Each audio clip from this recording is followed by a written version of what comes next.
याच्यामध्ये राजकारण आता जे सरकारमध्ये आहे तेच आणतात.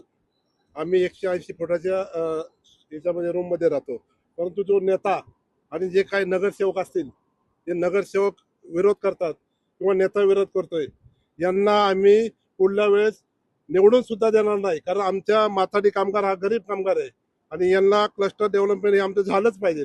आणि कॉलनीत एक नाही आणि गावात एक नाही, हे असं झालं नाही पाहिजे. सर्वांना न्याय एकच झाला पाहिजे. कोकणातलं घर बिल्डर नक्कीच पूर्ण करणार आहे. कारण बिल्डरने आम्हाला जी आश्वासनं दिलेली आहेत किंवा ज्या गोष्टी आम्हाला सांगितल्या त्या आम्हाला सगळ्या मान्य आहेत. आणि या सगळ्या गोष्टी मान्य असताना सुद्धा आम्हाला ज्या अडचणी येत होत्या, मी खरंच महाराष्ट्र शासनाचं या ठिकाणी आभार व्यक्त करणारे आपल्या राज्याचे मुख्यमंत्री देवेंद्र फडणवीस साहेब असतील, उपमुख्यमंत्री एकनाथजी शिंदे साहेब असतील आणि खरंच नगरविकास खाता असेल, या सर्वांचा आम्ही आभार व्यक्त करणार आहे. कारण आम्हाला ज्या अडचणी येत होत्या गेल्या 5-6 वर्षापासून आमचा लढा आहे आणि याच्यावरती सगळ्यांचा विचार करून शासनाने खूप चांगली क्लस्टर योजना आमच्यासाठी मंजूर केली. परंतु शिव योजना मंजूर करत असताना आमच्या सर्वसामान्यांचं स्वप्न पूर्ण व्हायची वेळ आली आणि या ठिकाणी आज बघितलं असं सरकारमधलेच मंत्री जर क्लस्टर योजनेला विरोध करत असतील ते दुर्दैव आहे.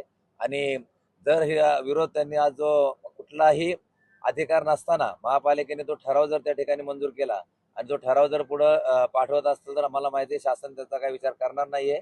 आणि जोपर्यंत हे सर्वसामान्यांच्या हिताचे प्रश्न आहेत आणि याला जर ते विरोध करत असतील तर आमचा लढा आज स्थानिक लेवलला आहे. परंतु जर पुढं हा जर त्यांनी ठराव मागे नाही घेतला आणि जर असे विरोध करत गेले तर आमचा हा लढा अतिशय तीव्र होणार आहे.